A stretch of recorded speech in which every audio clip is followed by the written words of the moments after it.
Good morning दोस्तों। सुबह के बजे हैं 5:30 और आज हम फिर से तैयार हैं अपने एक नए ट्रिप के लिए। नोएडा एक्सटेंशन का वेदर थोड़ा ठंडा हो गया है आजकल और फाइनली आज हम रेडी हैं एक ब्रेक के लिए काफ़ी दिनों के बाद।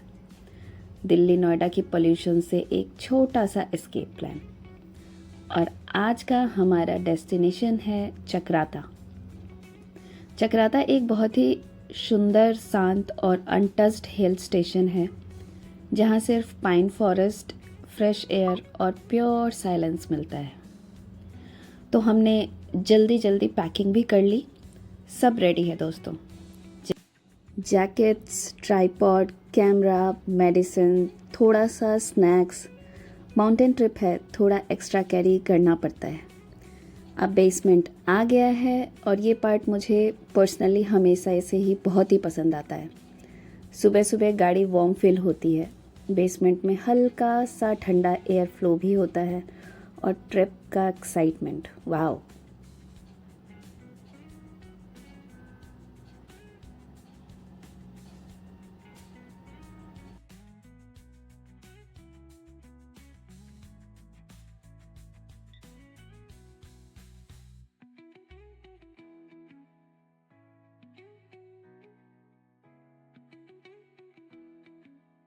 And we are officially rolling now. आज का रूट हमारा थोड़ा सिंपल है। नोएडा एक्सटेंशन से चक्राता वाया मेरठ, मुजफ्फरनगर, देवबंद, सहारनपुर और विकासनगर होते हुए फाइनली चक्राता। ये रूट काफ़ी स्मूथ भी है, सीनिक भी है और देहरादून के अननेसेसरी ट्रैफिक से भी हमें बचाता है। वैसे बताऊं तो सुबह सुबह निकलने का मज़ा ही अलग होता है। रोड बिल्कुल खाली और शांत। ड्राइविंग का आनंद तो इसमें ही आता है।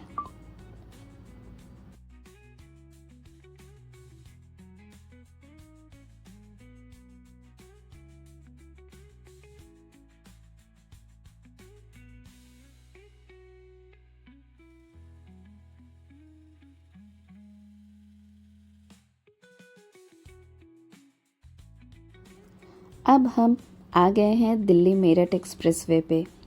ऑनेस्टली अगर आप अर्ली मॉर्निंग निकलो तो ये एक्सप्रेसवे एक रनवे जैसा लगता है। स्मूथ रोड, लाइट ट्रैफिक, खूब सारी लाइट्स और बस क्रूज कंट्रोल वाइब्स।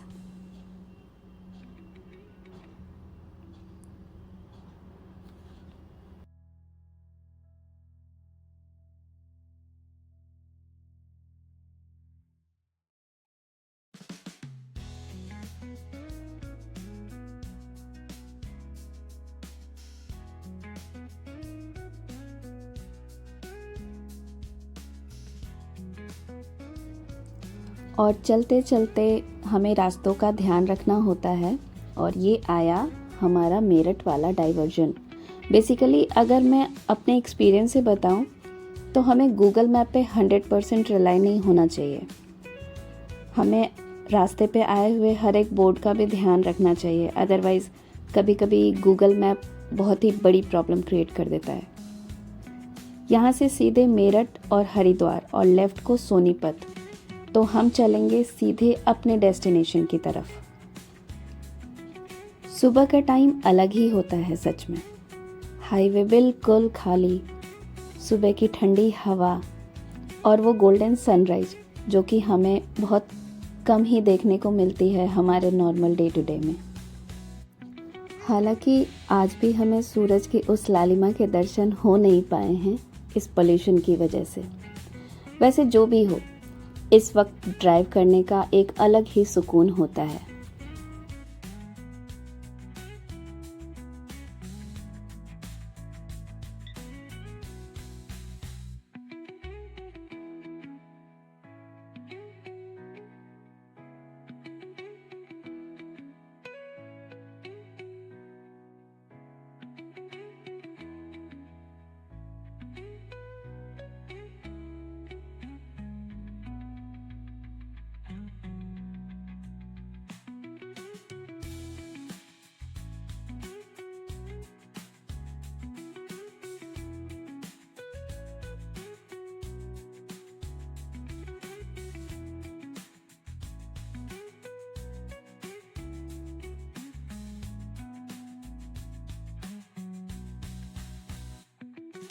तो हाईवे पे चलते चलते हम पहुंच गए आज के हमारे पहले टोल पे।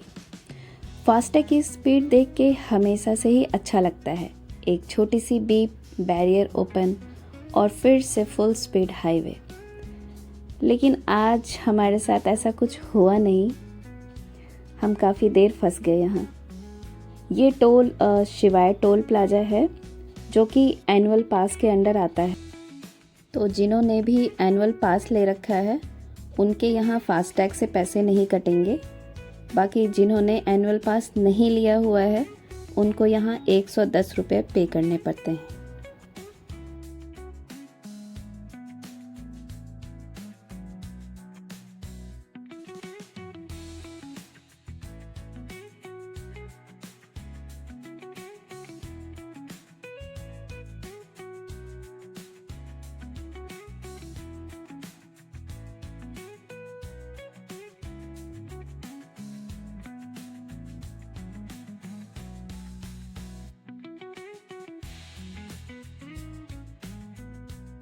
हम निकल गए हमारे पहले टोल से। इस रास्ते में टोटल 4 टोल प्लाज़ा पड़ेंगे जिसकी डिटेल्स हम डिस्क्रिप्शन में दे देंगे। इधर लेफ़्ट में मोदी नगर के लिए जा सकते हैं। बाकी हम सीधे चलेंगे अपने डेस्टिनेशन की तरफ।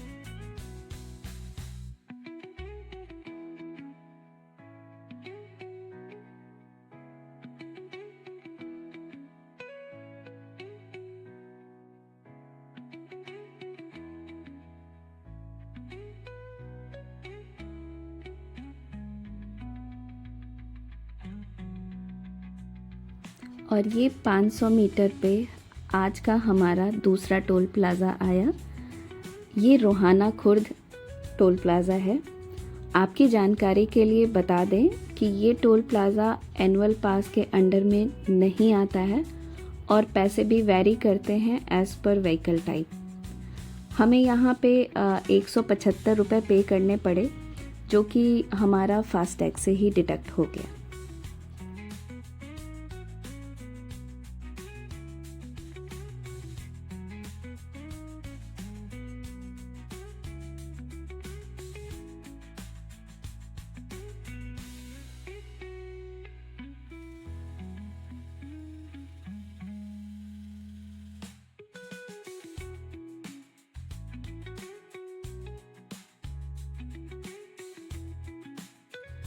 घर से निकले थे तो थोड़ा हेज़ी था, जैसा कि आप लोगों ने देखा ही था कि सुबह हो गई थी पर हमें सूरज भगवान के दर्शन नहीं हुए थे।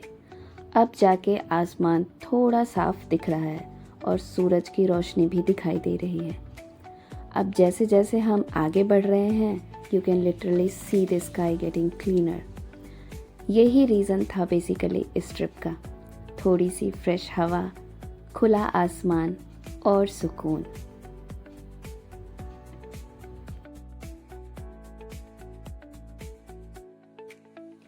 अब ये दोनों तरफ खेतों से होते हुए हम पहुंच गए आज के हमारे तीसरे टोल कोलकी टोल प्लाज़ा पे।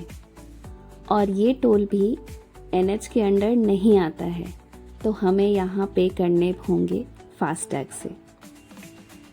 ये टोल पे 60 रुपीज़ लगते हैं। बाकी डिटेल्स आपको यहाँ बोर्ड पे भी मिल जाएंगी और डिस्क्रिप्शन में भी हम दे देंगे जहाँ से आप पूरी डिटेल्स देख सकते हो। ये सहारनपुर तक की रोड काफ़ी अच्छी हो गई है। ये नई बनी है और बहुत ही स्मूथ हाईवे है।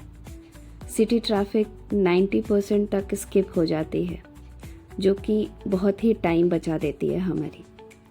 और बस आपको इक्के दुक्के गाड़ियाँ ही दिखाई देंगे इस रोड पर।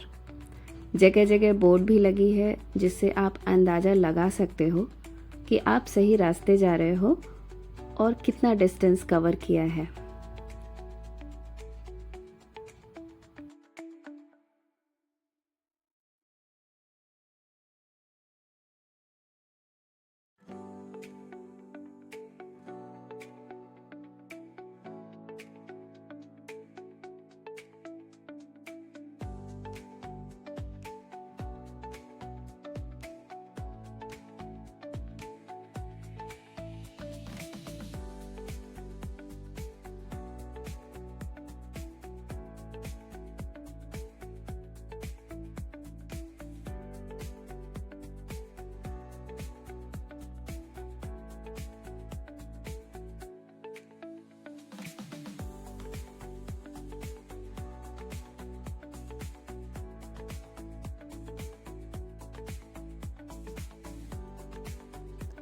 और इस खूबसूरत हाईवे पे चलते चलते हम पहुंच गए हमारे आज के चौथे और आखिरी टोल प्लाज़ा पे। Uttar Pradesh state highway authority की टोल प्लाज़ा है ये, और यहाँ पर भी आपको पे करने पड़ेंगे वाया फास्टैग। ये भी एनुअल पास के अंडर कवर नहीं होने वाला।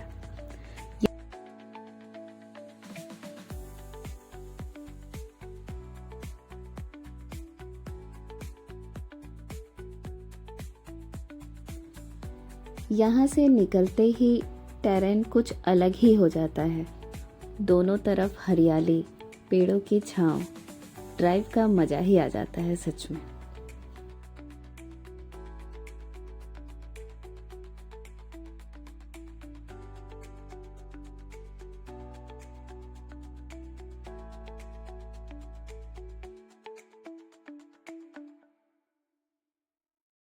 अभी भी हमारे डेस्टिनेशन को करीब 3 घंटे बचे हैं, और सच बताऊं तो डेस्टिनेशन से ज़्यादा तो मुझे रास्तों का मज़ा आता है।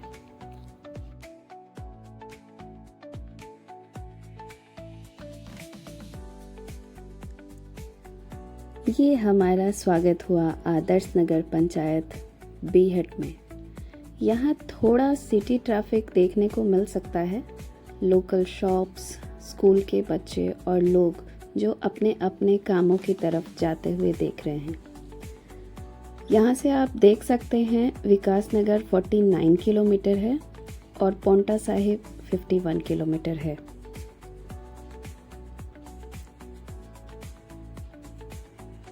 थोड़ी और इस सिटी रोड पे चलते हुए हम फिर से पहुँच गए शहर से दूर, नीले आसमान के नीचे, और ये सामने दिखने लगा शिवालिक रेंज।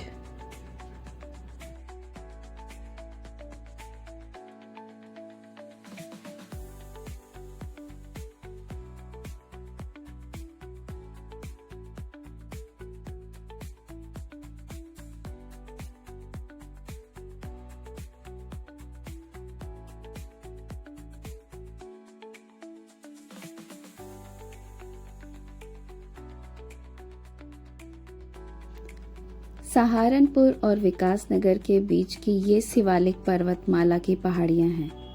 इन पहाड़ियों के कारण ही इन दोनों शहरों के बीच रेल मार्ग काफ़ी लंबा है, और यह मोहंड जो कि उत्तर प्रदेश में है और असरोड़ी जो कि उत्तराखंड में है, उनके वन द्वारों के बीच स्थित है। सहारनपुर के आसपास की पहाड़ियाँ भी शिवालिक पर्वतमाला का ही हिस्सा है।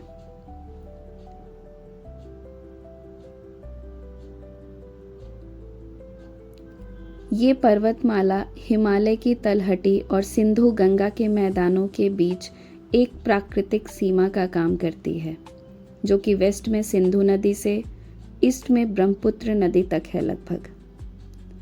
शिवालिक और लघु हिमालय के बीच पाए जाने वाली अनुदैर्य घाटियों को दून या डुआर्स कहा जाता है, जैसे कि देहरादून, जो कि आप सब जानते ही हैं। और आपकी जानकारी के लिए बता दें कि शिवालिक हिमालय की सबसे नई और भूवैज्ञानिक रूप से युवा पर्वत श्रृंखला है।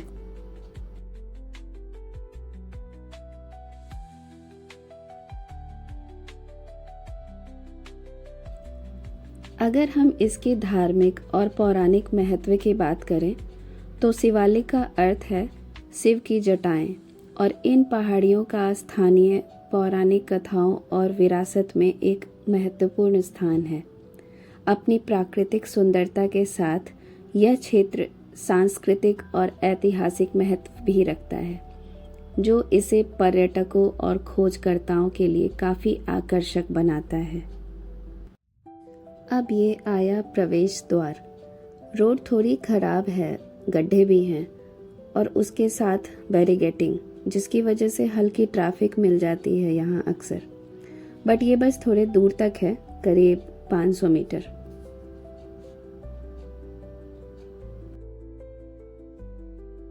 उसके बाद फिर से आता है वही मनमोहक रास्ता, जिससे सारी थकान दूर हो जाती है। दोनों तरफ जंगल, स्मूथ रोड और पैरों से छनी धूप के साथ ठंडी ठंडी हवा। ये रास्ता मुझे हमेशा से ही बहुत पीसफुल लगता है। पहाड़ों वाली फीलिंग, हरे घने जंगल और शांति, सब एक साथ।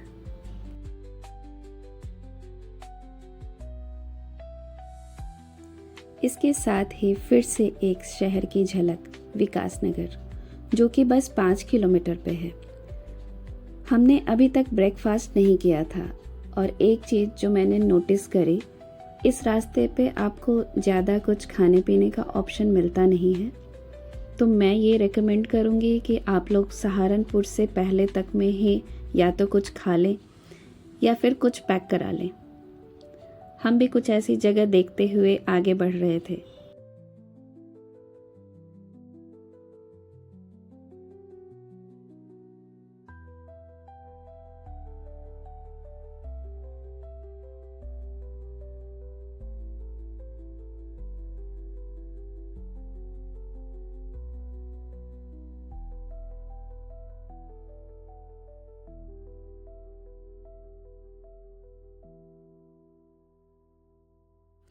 फाइनली हमें मिली एक ढंग की जगह। व्यू भी काफ़ी अच्छा है यहाँ पर, नीरवाना। बट बैड लक कि यहाँ किसी फंक्शन की वजह से आज ये ऑपरेशनल नहीं है। इसके पास ही एक शिवा ढाबा भी है, बट बैड लक यहाँ भी कि ये भी बंद था आज। बट अगर आप कभी आए तो ये प्लेस को रिकमेंड कर सकती हूँ मैं, क्योंकि ये बहुत ही खूबसूरत है। आप एक झलक देख सकते हो।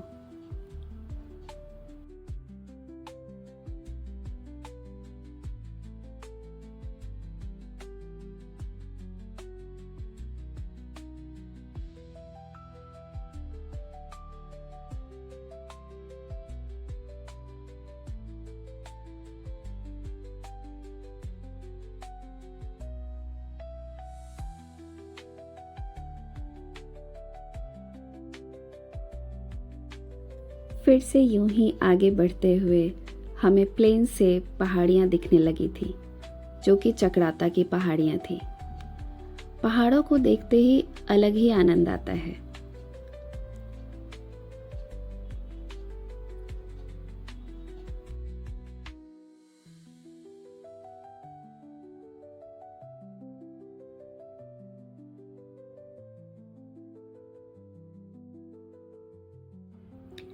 ये जो पुल है, ये यमुना नदी पे बना है। विकासनगर से चक्राता जाने पर आप यमुना नदी पर बना पुल पार करते हैं। यह पुल कालसी के पास पड़ता है। यहाँ से कालसी लगभग 1 किलोमीटर दूर है और यह यमुना नदी को पार करने का आपका पहला मुख्य पड़ाव होता है। ये जगह इतनी खूबसूरत है कि क्या ही बोलूँ। आपको यहाँ काफ़ी लोग फ़ोटोशूट कराते हुए भी दिख जाएंगे।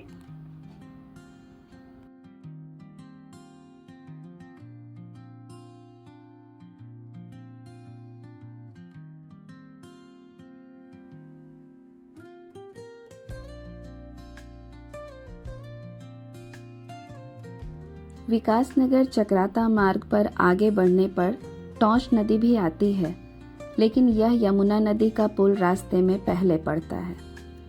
और पुल पार करते ही जब हम आगे बढ़ते हैं चक्राता को, तो सेना का क्षेत्र आता है, जिसको बौना या बौना क्षेत्र कहते हैं।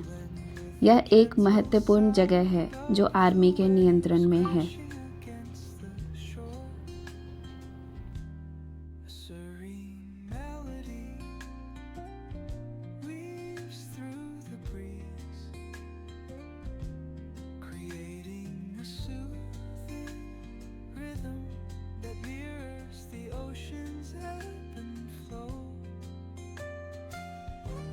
फाइनली हमें मिल गया हमारा ब्रेकफास्ट स्टॉप चापून के पास।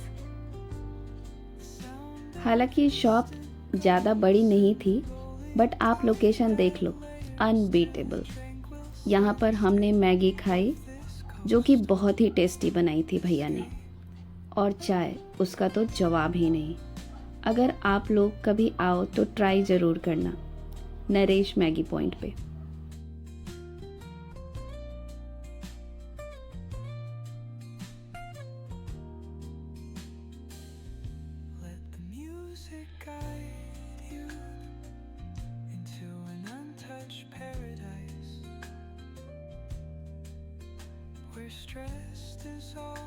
फिर हमने करी थोड़ी बहुत फोटोशूट।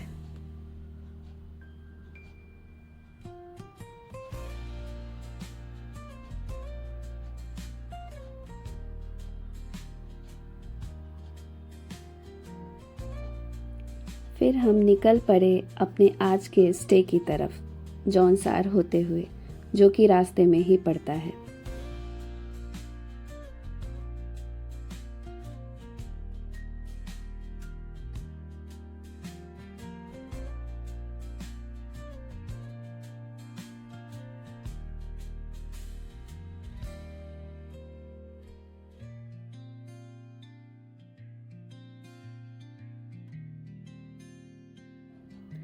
वैसे कहने को तो सारे पहाड़ एक से होते हैं, बट अगर मैं अपने एक्सपीरियंस से बताऊं तो चक्राता के पहाड़ अलग हैं और काफ़ी खूबसूरत हैं। एक से एक टेरेन जिसे चाह कर भी आप नज़र हटा नहीं पाओगे। रोड्स भी बहुत अच्छे हैं। लैंडस्लाइड इस रास्ते पे 95% नहीं होते हैं, तो ये सेफ़ भी है।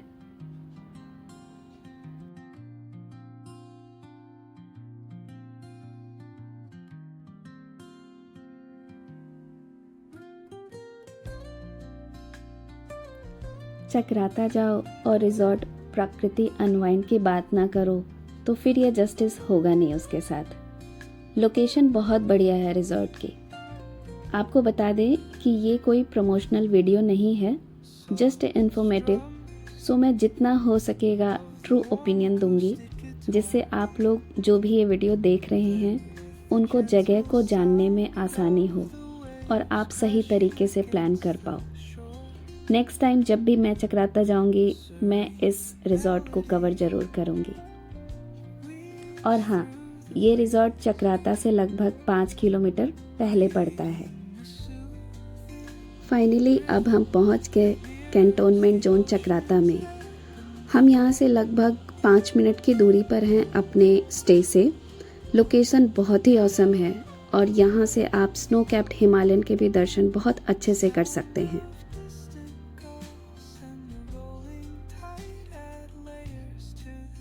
अब हम पहुंच गए हैं अपने आज के स्टे सुकून में। बिल्कुल जैसा नाम वैसी ही जगह। ये व्लॉग थोड़ा लंबा हो गया है, so will show you detailed video इस रिजॉर्ट का भी। बहुत ही खूबसूरत है और जैसे शहर की भीड़ से सुकून चाहिए वो यहाँ ज़रूर आएँ। जल्दी मिलते हैं नेक्स्ट व्लॉग में। तब तक के लिए नमस्कार। Stay tuned.